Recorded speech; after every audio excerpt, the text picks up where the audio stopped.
Hi folks, and welcome to Angular Plugged In. In this video, we'll learn how to set up the No Restricted Imports ESLint plugin in order to make our Angular application more modular by disallowing one module to import stuff from another module so that basically our code base doesn't become a spaghetti-oriented whatever. We want to introduce more order so that basically only certain imports are allowed.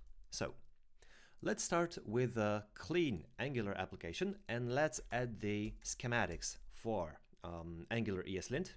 So I'll type Angular ESLint /schematics. In the meantime, the files would get loaded and we'll be interested in taking a look at this ESLint rc.json file. So what we've got here is the configuration for the globals and the overrides. So the overrides currently say that there is some configuration for the TS files and there is some configuration for the HTML files as well.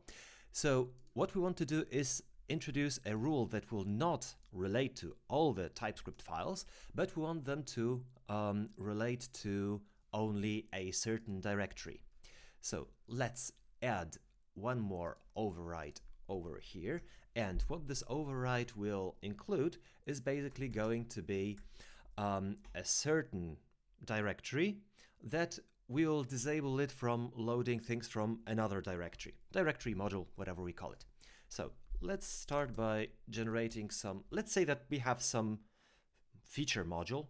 Let's call it feature A, feature A, and we would have a feature A service like this, so that there is feature A service TS and spec TS, and in feature B we're gonna have a feature B service as well over here, feature A and feature B, and we'll make a dependency over here that and this is what we want to disallow, so that features basically don't do cross imports. So the B service service would be the inject, and here we go with the feature B service instance. So A is trying to import B. So currently everything is cool as for now. But what we want to do is actually to disable this thing. So we this is the area which we're interested in configuring. So that would be src/app/ and now we want to limit the scope of visibility of feature A, feature-A, and here comes all the potential TypeScript files. And we need to specify what are the rules that we want to override over here. So the rule for us would be the no restricted imports one. And this is going to be certainly an error. Of course, you can put error warning, etc. So we're putting an error over here, and we're going to define that there is a pattern. Of course, there are way more possibilities over here, but basically we don't want things to be important from feature B, but we're going to slightly change what Copilot has suggested me. So all in all, whatever way we're going to import the things from feature B, this should not get accepted.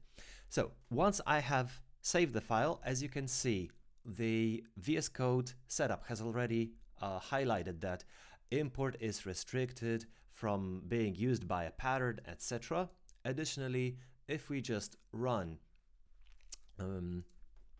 ESLint from our command line, because we have this defined in our package.json, this is basically a clean Angular version 17 setup. We can also see how that fails over here. So yeah, we've got the same rule over here in the console as well.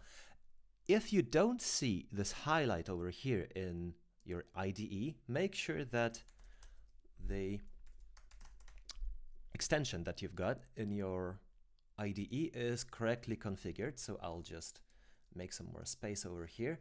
So make sure that extension settings are correctly enabled, like ESLint enable over here, and there is also one more setting, and that's ESLint lint task enable.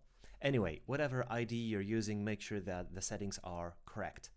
And that's basically it, dear everybody. One drawback is that there is one global file that you would have to list what are all those restrictions, what are all those boundaries.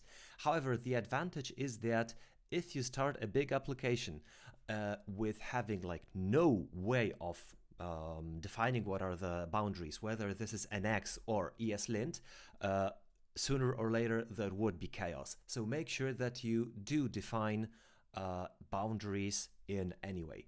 Thank you and see you later.